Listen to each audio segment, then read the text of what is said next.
Many law schools ask their applicants to submit law school diversity statements. Law school diversity statement is an excellent opportunity for you to stand out as a candidate and add a little bit extra information about yourself, your background, your skills, and your abilities to your law school application. You know that law school acceptance rates are crazy competitive, so you want to use every opportunity you get to stand out and make sure the admissions committee knows why you make a perfect candidate and a perfect contributor to their law school. And before we get into the details of law school diversity statement and of course some examples, I want to introduce myself. My name is Zhenya Kramchenkova.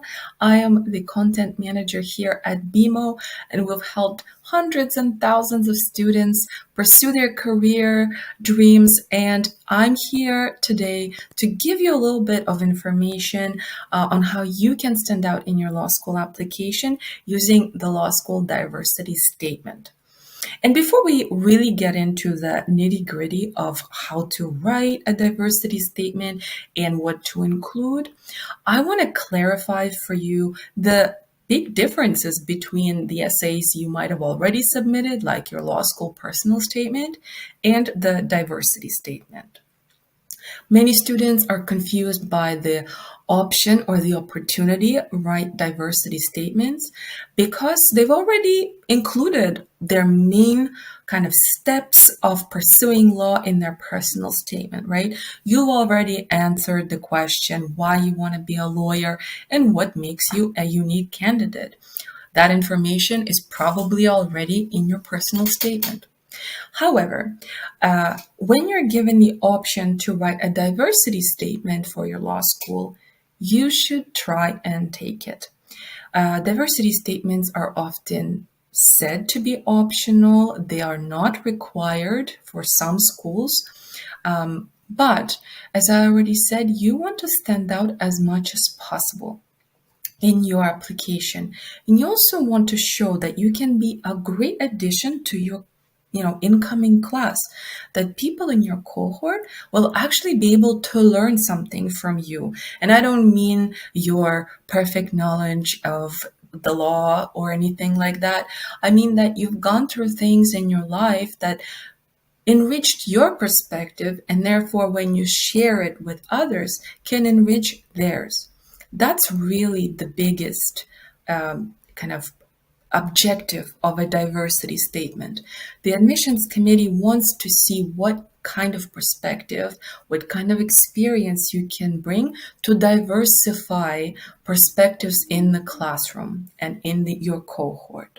And of course, this means that there should be really no redundancies between the essays you already submitted, such as your personal statement and your diversity statement. It means that your diversity statement should really be a unique story, not something you've already discussed in your other essays. And therefore, it will take you some time to reflect on what you can include and what you can write about. And I'm here for sure to help you with that. And of course, fortunately, there are also some very big differences between how you'll approach a diversity statement and a personal statement. And these will really help you identify how a diversity statement can make your application stand out.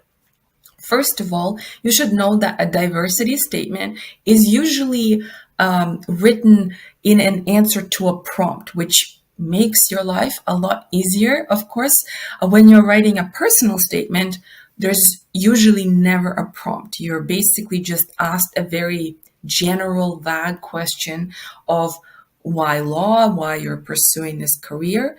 Whereas in a diversity statement, you're usually answering a prompt. For example, in a University of Washington, the discussion of a personal statement is simply, tell us an interesting, informative, and personal story.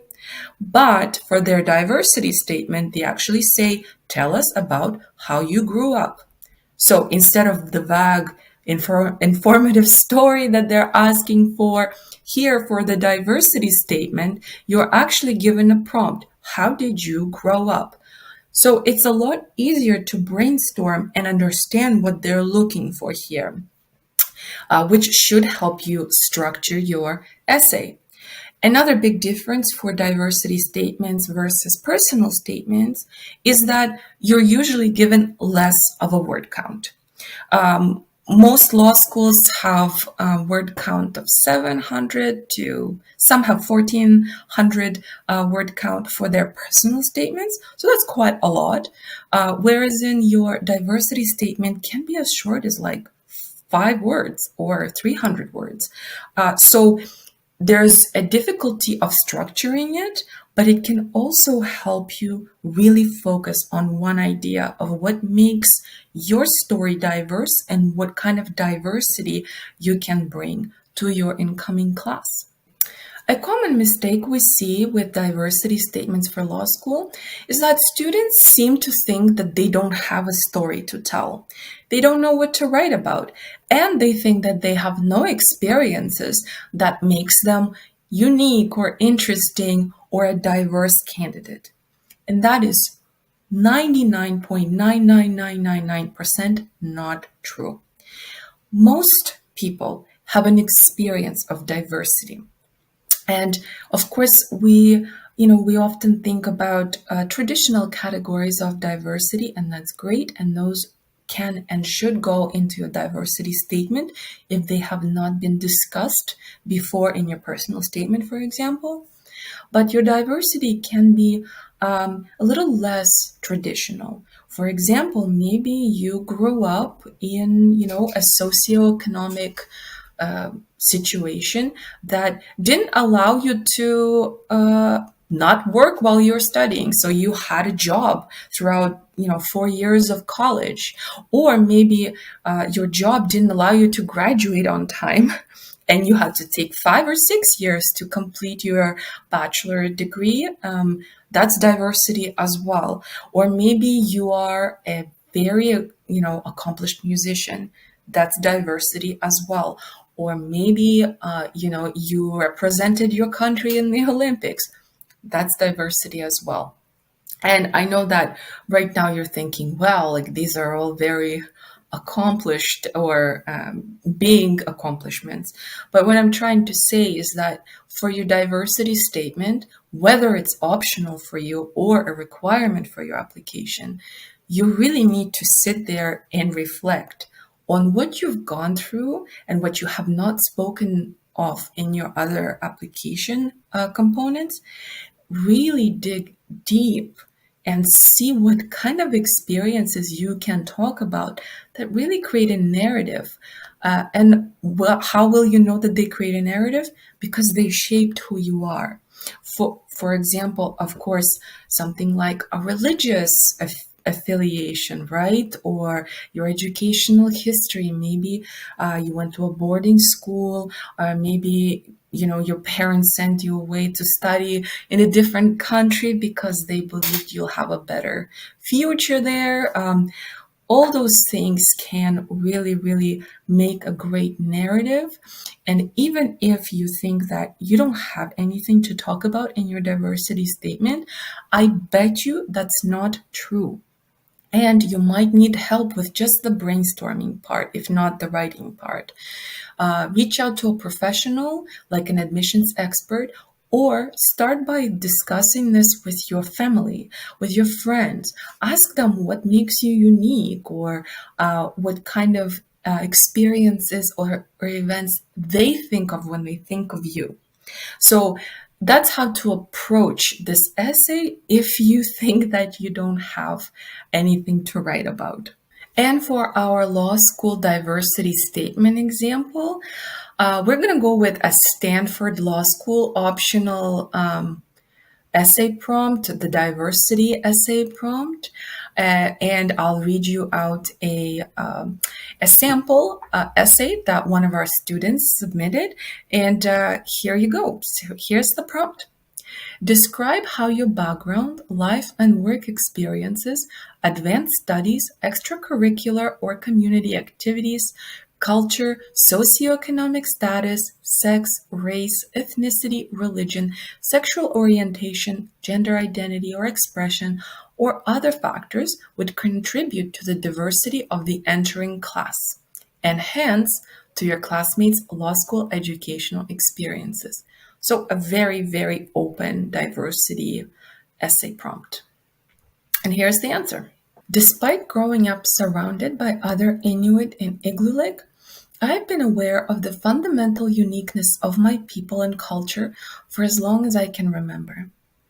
Each time I traveled inland across the light blue glimmering channel, I was met with an ever evolving mix of familiar and unfamiliar faces, languages, and activities. As I got older and began traveling further away from the island, the vast complexity of Canada's cultures both fascinated me and deepened my understanding of who I was. By the time I applied to college, I had amassed a network of friends and acquaintances that included French speakers, recent immigrants, and people from many other First Peoples and nations. Among the many diverging aspects of our identities and upbringings that we discussed, one dimension that continually piqued my interest was the role of tradition and law in our individual understandings of ourselves and our cultures. I was especially intrigued by the varying definition of law and legality across cultures, the diversity of oral and written traditions, of worldviews and codified legal systems. It's not surprising that I became deeply drawn towards the study of environmental law midway through my undergraduate years, and have only grown more immersed as I've completed my studies. The complexity of diverging concepts of law and tradition in relation to environmental stewardship has been a central drive for my seeking a career in law. It's not simply that my being Inuk is unique in itself, but that the radical uniqueness of our traditional lands compared to that of the rest of North America makes my understanding of human and environmental interaction extremely unique. The ways in which institutional land management practices and legal designations have evolved over time, specific to regions and peoples, is something to which I'm keenly attuned and is a central gravitational pull in my scholarship, both present and future. The environmental law track at Stanford Law would therefore not only allow me to continue developing my own understanding, but to share it with other students and study groups who come from significantly different cultural backgrounds and places. I, of course, believe that having representation of First Peoples in any academic program is a boon to its diversity of worldview and ideology. But I think especially so in Stanford's environmental law program, whose faculty have played an important role in positively resolving environmental disputes between the Mawekma, Ohlone, and state and federal governments. The uniqueness of these tensions in northern communities has afforded me what I believe an uncommon but deeply informed perspective that can be of great benefit to the work of students and faculty alike. So this law school diversity statement example is clearly, very focused on the diversity of cultural and ethnic origins, of course, but also on the knowledge aspect. This student is clearly very interested in environmental law, has a unique perspective on the laws and tensions that are happening in this part of the legal system, and they can contribute greatly to the understanding of this law with their classmates. So, a wonderful example of a diversity statement. As I said, you don't need to always write about your cultural or your ethnic or racial diversity. You are, of course, more than welcome to do that. But if you think that you don't have anything to write about, please take some time to reflect on this. And I'm sure you can come up with an essay that's just as strong and interesting as the one that we just looked at. And before we go, I do want to say that while diversity statements can be optional, remember that you're competing against a lot of other students. So any chance that you have to stand out and make your application stronger, use it. If diversity statement is one of those options for you, please write one. You can always ask for help from an expert or a friend, and they'll help you sort of brainstorm and see where you can approach this essay from. I hope you enjoyed this video. I hope it was helpful for you. Please subscribe, like, and comment. And if you have any questions about the law school diversity statement or your law school application in general, please leave your questions in the comments section and we'll get back to you. And I wish you luck with your application, and I'll see you next time.